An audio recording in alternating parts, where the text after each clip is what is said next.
राहुल शेवाळे यांच्या सक्रिय नेतृत्वामुळे पुणे शहर अधिक स्वच्छ आणि सुंदर होत आहे.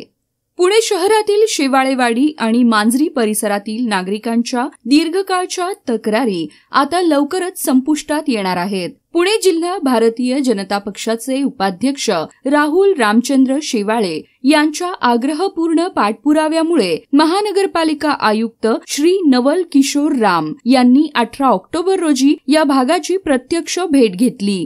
या भेटीत 14 प्रमुख मुद्द्यांवर कालमर्यादित कारवाईचे आदेश देण्यात आले. हे निर्णय स्थानिक नागरिकांसाठी मोठा दिलासा देणारे आहेत.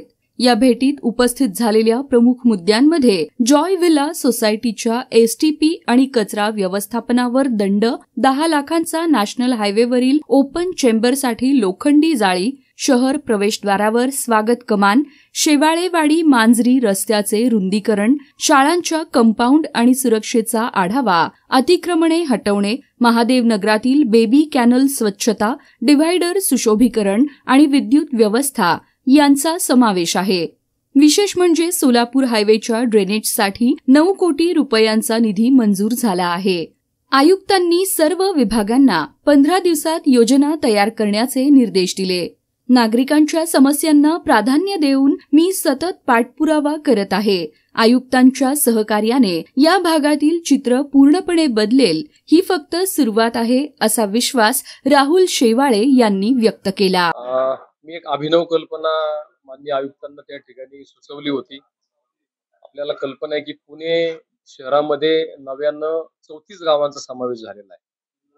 त्याचं एक उदाहरण द्यायचं झालं तर पुणे सोलापूर महामार्ग रोडवर शेवाळेवाडी आणि मांजरी या दोन्ही गावांच्या मधनं हा पुणे सोलापूर महामार्ग जातो.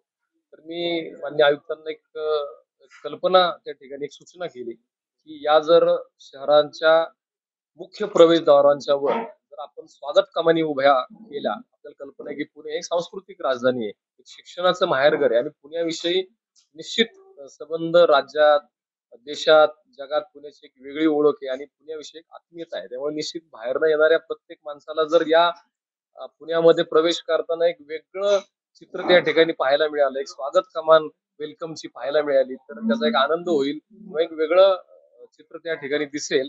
आणि म्हणून ती मी सूचना केली होती आणि निश्चित सांगायला आनंद आहे की आयुक्त साहेबांनी तोही विषय या कार्यक्रम पत्रिकामध्ये त्या ठिकाणी घेतलेला आहे. त्यामुळे निश्चित स्वागत कमान सुद्धा एका महिन्याच्या आत त्याच्यामध्ये त्याचं ड्रॉइंग तयार होईल आणि त्याचं कामही होईल. दुसरा प्रश्न आपण जो विचारला होता शेवाळेवाडीच्या पाणी पुरवठा योजनेचा, ती आमची अतिशय महत्वाकांक्षी योजना आमची आहे. गेल्या अधिवेशनामध्ये नागपूर या ठिकाणी जे हिवाळी अधिवेशन असतं त्या अधिवेशनामध्ये त्याला अजून वर्ष व्हायचंय.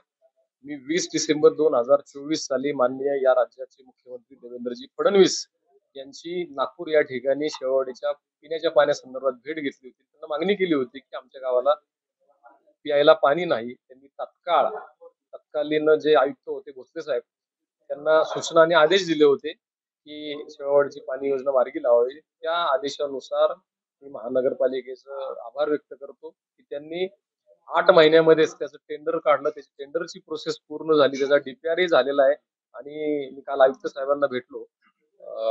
उद्या किंवा परवा होणाऱ्या स्टँडिंग कमिटीमध्ये 36 कोटी रुपयाला त्या ठिकाणी मान्यता मिळेल आणि या राज्याचे मुख्यमंत्री देवेंद्रजी फडणवीस यांच्या शुभ हस्ते लवकरच त्या योजनेचं भूमिपूजन त्या ठिकाणी होणार आहे.